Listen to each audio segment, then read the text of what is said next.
स्वामींचा एक सुंदर असा अनुभव तुमच्यासोबत शेअर करत आहे. लक्षपूर्वक ऐका. श्री स्वामी समर्थ. स्वामींची कृपा माझ्यावर खूप आधीपासून आहे, याचा मला अनेक वेळा अनुभव आला. तुम्हालाच का अनुभव येतात असेही विचारणारे भेटले. मग हाच प्रश्न मी माझे गुरुजी श्रद्धेस्वत श्री अण्णाजी कविश्वर महाल नागपूर यांना विचारले. त्यांनी पुढील प्रमाणे समजावून दिले. अनुभव आलेल्या काही लोकांची ही भावना असते की कुणाला सांगायचे नाही, हे माझे वैयक्तिक अनुभव आहेत. तर कुणी आपली टिंगल होईल म्हणून किंवा आपली अंधश्रद्धाळू किंवा मागासलेली अशी ओळख होईल म्हणून सांगत नाही. पण असे नसते. तुम्हाला जर अनुभव येतात ते स्वच्छ भावनेने लोकांपर्यंत पोहोचवा. हजारातून एक जरी तुमच्यामुळे भक्ती मार्गाला लागला तरी तुम्हाला खूप मोठं पुण्य मिळेल. अरे, रमण व्यसनाकडे वळविणारे खूप मिळतील, पण भक्ती मार्गाला लावणारे खूप कमी मिळतात. तुम्ही त्यांच्यातले व्हा. हेच वाक्य मी माझ्या गुरूंचे लक्षात ठेवले आणि त्याकरिता हा प्रपंच श्री अण्णाजी कविश्वर यांनीच मला स्वामी सेवेत आणले. अनुभव.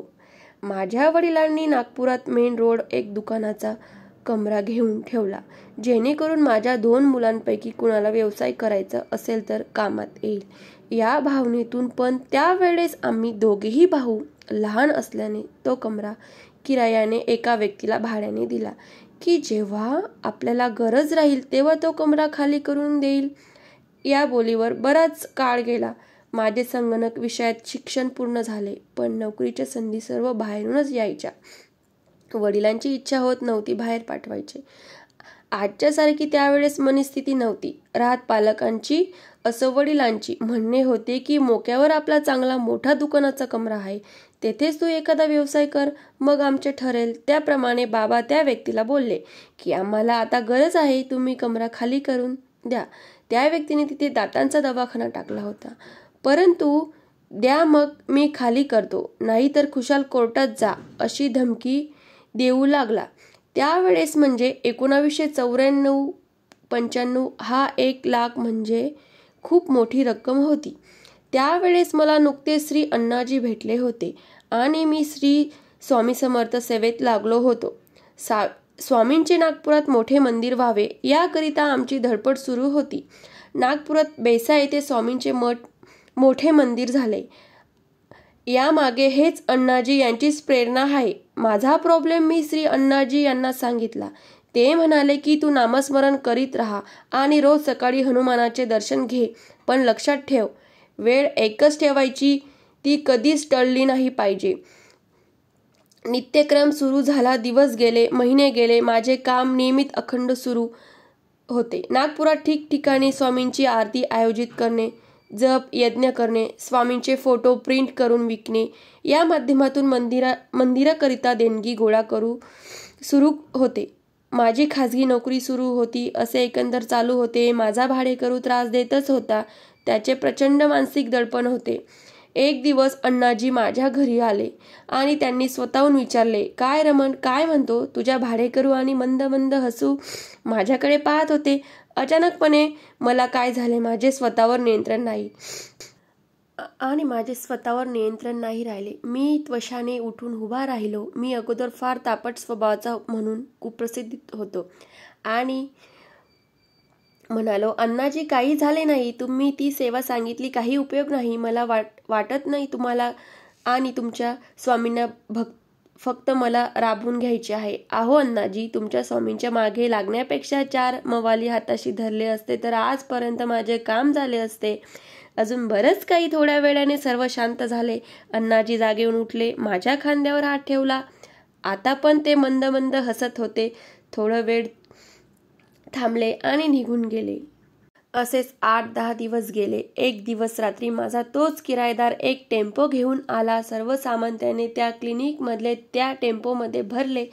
पेंट आणून जे काही लिखाण होते, नाव वगैरे ते मिटवले. आम्ही वरच्या माडीवरच राहत होतो आणि आश्चर्याने बघत होतो की हे काय होत आहे.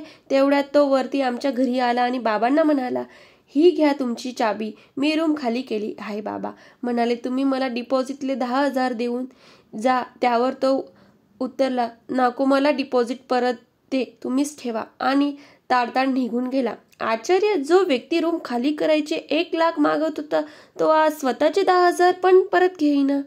आम्हाला काही कळतच नव्हते. हे काय होत आहे? मला शांत बसविना मी या प्रकरणामुळाशी जायचे ठरविले. माझा एक नातेवाईक या व्यक्तीला ओळखायचा.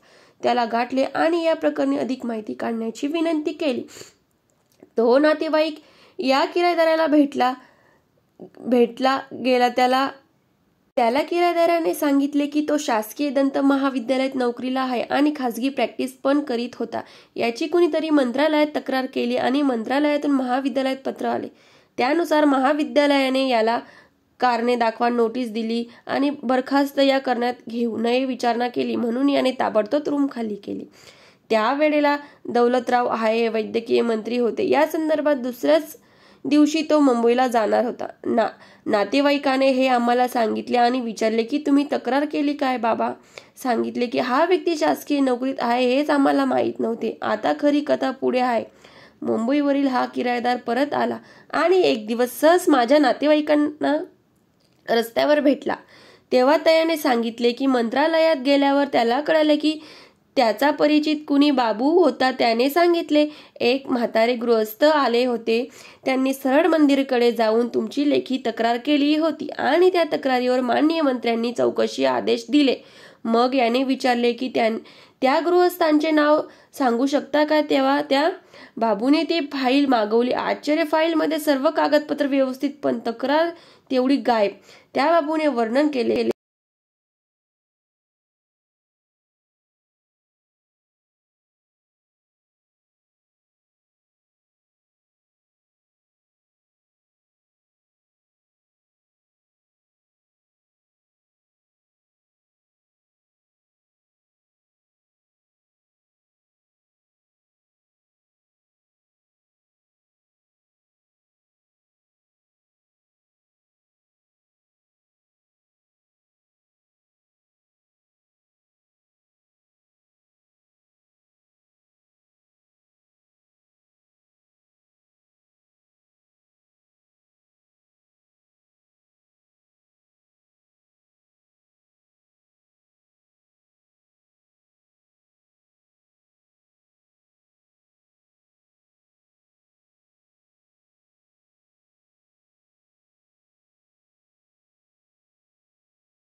ते असे की म्हातारा गृहस्थ, पांढरा सदरा, पांढरे धोतर, डोक्यावर टक्कल, उंच आणि मजबूत शरीर. वरून बाबू हे सुद्धा बोलला की रोज इथे हजारो लोक येतात.